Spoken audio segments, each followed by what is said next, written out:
Hello, আসসালামু আলাইকুম guys, কেমন আছেন আপনারা সবাই? আশা করি অনেক বেশি ভালো আছেন। আজকে আমরা জানতে চলেছি solo leveling dragon rocket chapter 5 সম্পর্কে। তো চলেন ভিডিওটা শুরু করা যাক। এই এপিসোডের শুরুতেই আমরা দেখতে পাই সুহোকে। সে মনে মনে বলছিল, এটা তাহলে শ্যাডো ড্যানজন? এটাকে দেখে তো ড্যানজনের থেকে বেশি একটা ধ্বংস শহর মনে হচ্ছে, কিন্তু কোনো কারণে জায়গাটা আমার পরিচিত মনে হচ্ছে। পরক্ষণেই সুহোর সামনে তার স্টার্স উইন্ডো চলে আসে। এটি ছিল একটি সার্ভাইভ কোয়েস্টের নোটিফিকেশন, যেখানে লেখা ছিল, শ্যাডো ডানজন কখনোই আপনার দুর্বলতাকে এই ডানজনের মাস্টার মানবে না। বরাদ্দকৃত সময় বেঁচে থাকুন এবং নিজের যোগ্যতা প্রমাণ করুন। এখানে 4 ঘন্টা বেঁচে থাকার জন্য কোয়েস্ট এসেছে। এটা দেখে সুহো অবাক হয়ে যায় এবং বলে, আমার এখানে 4 ঘন্টা বেঁচে থাকা লাগবে? বেরু সুহোকে সতর্ক করে দিয়ে বলে, সর্বদা সতর্ক থাকুন ইয়ং মোনা, খুব শীঘ্রই এটা শুরু হতে চলেছে।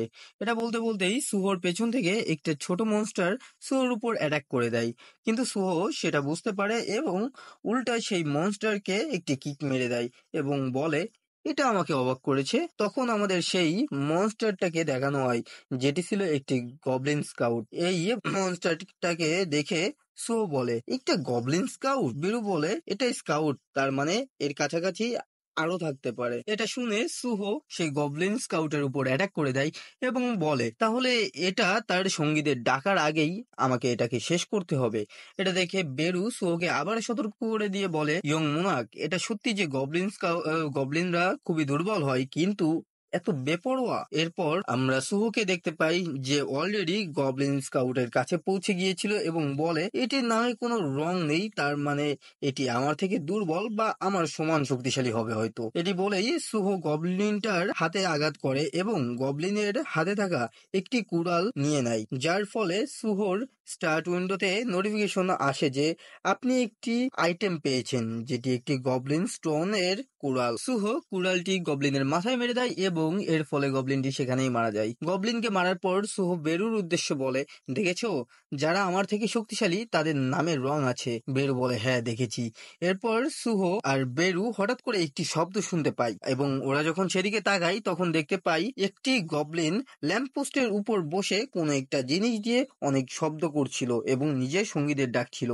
সুহো বলে, মানে এখানে অন্য স্কাউটও ছিল? তখন আমাদেরকে গবলিন সেন্সুরিয়ানকে দেখানো হয়, যে ছিল গবলিনদের লিডার আর কি। সিন শিফট হয় আর আমরা দেখতে পাই সুহো বেরুকে বলছে, তুমি আমাকে সাহায্য করবে তাই না? বেরু এর উত্তরে বলে, আমি আপনাকে সর্বদা সাহায্য করতে চাই, কিন্তু আমি লর্ডের থেকে অনেক বেশি দূরে থাকার কারণে আমার মানা রিস্টোর হয়নি, তাই যতটা সম্ভব আমাকে আমার শক্তি সংরক্ষণ করে রাখতে হবে এবং যদি আমি এই ফাইটে জয়েন করি তাহলে আপনি যে অভিজ্ঞতাগুলো অর্জন করবেন সেটা অনেকটা কমে যাবে ইয়ং মোনাক। এরপর আমরা দেখতে পাই সুহো এবং বেরুকে অনেকগুলো গবলিন ঘিরে রেখেছে, আর এটা দেখে সুহো তার একটা নতুন টেকনিক ব্যবহার করতে করতে বলে, তাহলে এটা এখন পরীক্ষা করা যাক। এটা বলেই সুহো তার নতুন পাওয়ারের মাধ্যমে একটি গবলিন স্টোন কুড়াল নিয়ে গবলিনদের উপরেই অ্যাটাক করে দেয় এবং একে একে গবলিনদের মারতে থাকে। সুহো তার পাওয়ারের মাধ্যমে কুড়ালটি ধরে এবং বলে, এটি সেই স্কিল যেটা আমার স্টার্টস উইন্ডোতে লেখা ছিল। এই স্কিল ব্যবহারের মাধ্যমে মনে হচ্ছে আমার একটি অদৃশ্য হাত রয়েছে। এরপর আমাদেরকে সুহোর স্টার্টস উইন্ডো দেখানো হয়, যেখানে এই স্কিলটার সম্পর্কে বলা আছে। এই স্কিলটার নাম রুলার্স অথরিটি, যেটা এখন লেভেল 1 আছে এবং এটি একটি অ্যাক্টিভ স্কিল। আর এই স্কিলটার মাধ্যমে সুহো তার হাত দিয়ে কোনো কিছু না টাচ করেই যে কোনো বস্তুকে শারীরিকভাবে প্রভাবিত করতে পারে। এরপর আমরা দেখতে পাই একটা গবলিন সুহোর উপর তীর দিয়ে অ্যাটাক করেছে, কিন্তু সুহো সেটা তার হাতের মাধ্যমে ধরে ফেলে এবং বলে, বাহ, এখানে তীরন্দাজও আছে। আর যারা জানেন না তীরন্দাজ মানে কি, তাদের উদ্দেশ্যে বলছি, তীরন্দাজ হলো যারা তীর ব্যবহার করে যুদ্ধ করে, তাদেরকে তীরন্দাজ বলা হয়। সুহো গবলিনটাকে উদ্দেশ্য করে বলে, তুমি কি ভাবনি এটা তোমার কাছে ফিরে যেতে পারে? এটা বলেই সুহো তার রুলার্স অথরিটি স্কিল ব্যবহার করে নিজের হাতকে ধনুকের মতো তৈরি করে এবং গবলিনটাকে মেরে দেয়। একদম গবলিনের মাথায় গিয়ে এই শটটা লাগে। এটা দেখে বেরু বলে, হোয়াট এ ইমপ্রেসিভ অ্যাডাপ্টেবিলিটি। তখন বেরু তার কিছু অতীতের স্মৃতি মনে করতে থাকে এবং বলে, ইয়ং মোনাকের শৈশব ছিল একটি লেজেন্ডারি হিরোর জন্মের মতো। তিনি মোনাকের কাছ থেকে উত্তরাধিকার সূত্রে রুলার্স অথরিটি স্কিলটি পেয়েছিলেন এবং এত ছোট থাকা সত্ত্বেও তিনি এটি নিজের ইচ্ছামতো ব্যবহার করতে সক্ষম হন। সেই শক্তি সৃষ্টি করা হয়েছিল সবকিছু ধ্বংস করার জন্য, তাই এটি এই শান্তিময় পৃথিবীতে শুধুমাত্র একটি বাধা হিসেবে কাজ করেছে। যাই হোক, এখানে ইত্তারিমের সৈন্যদের পৃথিবীতে আক্রমণ করেছে। ইয়ং মোনাক এর স্কেল পৃথিবীতে আলো ফেরাতে শুরু করেছে। তখন সুহোর স্টার্টস উইন্ডোতে লেভেল আপ এর নোটিফিকেশন চলে আসে এবং সুহো মনে মনে বলে, মনে হচ্ছে রুলার্স অথরিটি এর ওয়েট বা ধারণ ক্ষমতা 10 কেজির কাছাকাছি। মানে রুলার্স অথরিটি যে ইটা রয়েছে, স্কিলটা রয়েছে সুহোর, যেটার মাধ্যমে সুহো কোনো কিছু না ধরেই কন্ট্রোল করতে পারে বা ওইটারে মনে করো উঁচু করতে পারে,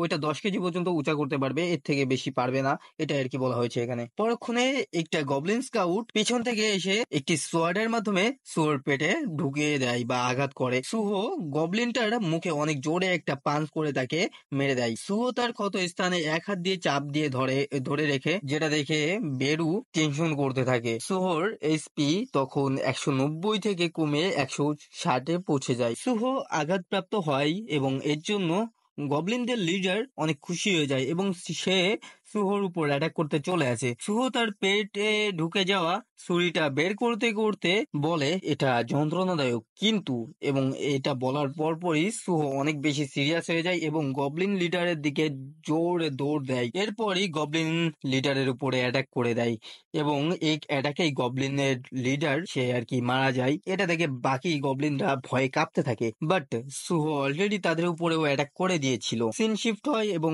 আমরা দেখতে পাই সুহোর স্টার্টস উইন্ডোতে নোটিফিকেশন আসে, you have learn the skill resilience level on. আর রেসিলেন্স মানে হলো বল প্রয়োগের কারণে আকৃতি পরিবর্তন হওয়া কোনো বস্তুর আবার বল যদি সরিয়ে নেওয়া হয় সেটা আগের অবস্থাতে ফিরে যাওয়াকে বোঝায়। তো তুমি এখানে বলতে পারো যে একটি রবার তুমি যদি আঙুল দিয়ে বা 2 হাত দিয়ে টান দেওয়ার ফলে ওটা কিন্তু লম্বা হয়ে যাবে, সো ওইটার আকৃতি পরিবর্তন হয়ে যাচ্ছে এবং তারপর ছেড়ে দিলে কিন্তু আগের অবস্থানে চলে আসে। তো এখানে আর কি সেটাই বোঝানো হয়েছে। আর এই স্কিলটার জন্য সুহো যদি ফাইটের সময় আঘাতপ্রাপ্ত হয় তাহলে ওটা বিনা হিল করার মাধ্যমে আর কি ওটা ঠিক হয়ে যাওয়ার চান্স আছে কি, মানে ওইটা আর কি ওর একটা স্কিল।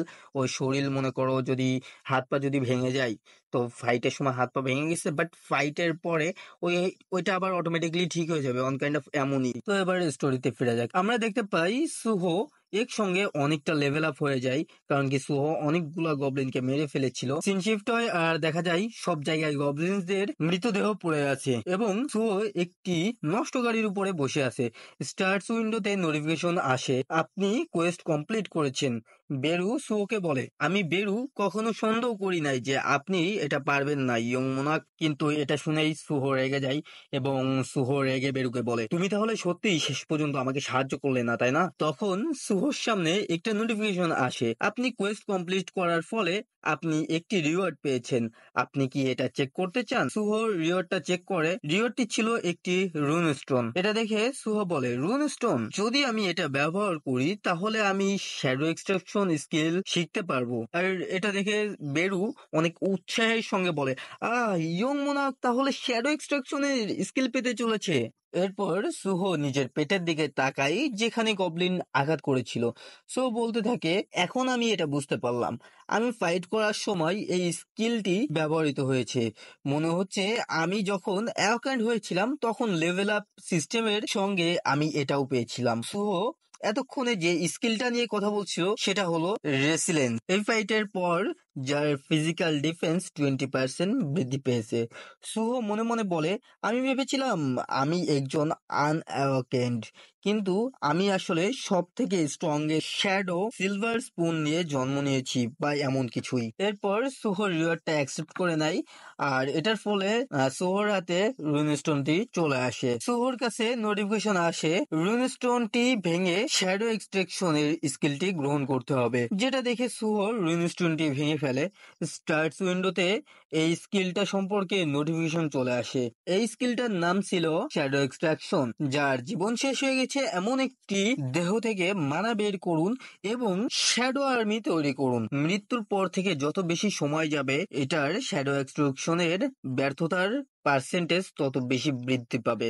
এটা দেখে সুহো বলে, কি আমি শ্যাডো আর্মি তৈরি করতে পারবো? বিরু এর উত্তরে বলে, মৃতদের লাশ কে আমার মতো আর্মিতে পরিণত করা একটি অসাধারণ স্কিল, যেটা বর্তমান শ্যাডো মোনাক লর্ড সান জিনহো এক অন্য মাত্রায় নিয়ে গিয়েছে। এগুলো শুনে সুহো বলে, মানে আমি যদি আর্মিকে কমান্ড দিতে চাই তাহলে আমাকে আগে তাদেরকে স্বীকার করতে হবে, মানে আমি আমার থেকে দুর্বলকে কন্ট্রোল করতে পারবো? আমি শুনেছি যে সামন স্কিল হান্টারদের মধ্যে ভালোভাবে দেখা হয় না। এটা বলেই সুহো তার সামনে থাকা একটি গবলিনের শ্যাডো এক্সট্রাক্ট করার চেষ্টা করে। তখন সুহোর কাছে নোটিফিকেশন আসে, শ্যাডো এক্সট্রাকশন করার জন্য একটি নির্দিষ্ট কমান্ড সেট করুন। এটা দেখে সুহো বলে, এই স্কিলটা ব্যবহার করার জন্য আমাকে আলাদা করে আবার কমান্ডও দিতে হবে?